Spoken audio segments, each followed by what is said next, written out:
సందీప్ రెడ్డి వంగ అర్జున్ రెడ్డి మూవీతో over night star డైరెక్టర్గా మారిపోయాడు. చేసినవి 3 సినిమాలైనప్పటికీ ఆయన కాంటెంట్, ఆ లవ్ స్టోరీ, ఇంకా బోల్డ్ కాంటెంట్ వల్ల చాలా చాలా ఫేమస్ అయ్యాయి. ఇప్పుడు ఇండియాలో సందీప్ రెడ్డి వంగ అంటే తెలియని వాళ్ళు ఎవరూ లేరు.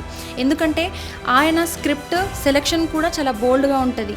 మరి ఆ లవ్ స్టోరీని అలా చూపించడం, బోల్డ్ కాంటెంట్ని మిక్స్ చేయడం వల్ల మరి అలా అవుతుందో తెలీదు.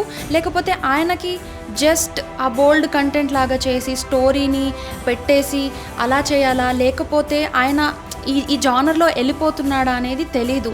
సో ఫ్యూచర్లో ఆయన ఇంకేమైనా డిఫరెంట్ కైండ్ ఆఫ్ మూవీస్ ఏమైనా చేస్తారా అనేది మనం చూడాలి. సో ఇప్పుడు ప్రస్తుతానికి ప్రభాస్ గారితో స్పిరిట్ మూవీ చేస్తున్నారు. సో ఇప్పుడు కూడా దీంట్లో ఎలాంటి కాంటెంట్ ఉండబోతుందనేది అయితే మనకు తెలీదు. కాకపోతే వంగ గారి కాంటెంట్ అయితే మనకు తెలుసు, చాలా బోల్డ్గా ఉంటుంది, లవ్ స్టోరీ ఉంటుంది, స్ట్రాంగ్ మెసేజ్ కూడా ఉంటుంది దాంట్లో. సో యూత్ని అందరినీ చాలా ఈజీగా ఆకట్టుకుంటుంది. ఇప్పుడైతే Prabhas and spirit Vanga movies మీదనే అందరి కళ్ళు కూడా ఉన్నాయి.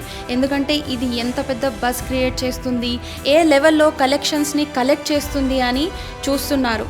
సో ఆయన రణబీర్ కపూర్తో బాలీవుడ్లో యానిమల్ మూవీ తీశారు. మనకైతే తెలుసు ఆ కంటెంట్ ఎలా ఉంది, అసలు చాలా బోల్డ్గా అండ్ స్టోరీ పరంగా చాలా మంచిగా వెళ్ళిపోయింది. రణబీర్ కపూర్కి ఈ మధ్య భారీ సక్సెస్ని ఆయన ఇచ్చారు. యానిమల్ 2 మూవీని ఎంత బోల్డ్గా ఎంత అసలు ఎలా చూపిస్తున్నారనేది తెలీదు. కాకపోతే మనం జస్ట్ థింక్ చేయొచ్చు ఆయన ఆ యానిమల్ 2ని ఎలా తీస్తారనేది. సందీప్ రెడ్డి వంగ ఆయన స్క్రిప్ట్ ప్రకారం బోల్డ్ సీన్స్లని పెడుతున్నాడా, కాంటెంట్లని చేస్తున్నాడా, లేకపోతే బోల్డ్ సీన్స్ చేయడం వల్ల ప్రేక్షకులు చూస్తున్నారా అనే దాని మీద మరి చూడాలి. కాకపోతే నెక్స్ట్ వచ్చే స్పిరిట్ మూవీ ప్రభాస్తో చేస్తున్నారు. దాంట్లో కూడా సేమ్ యానిమల్ లాగా బోల్డ్ కాంటెంట్ ఉంటుందా, లేకపోతే నార్మల్గా ఉంటుందా అనేది ఎదురు చూడాల్సి ఉంది.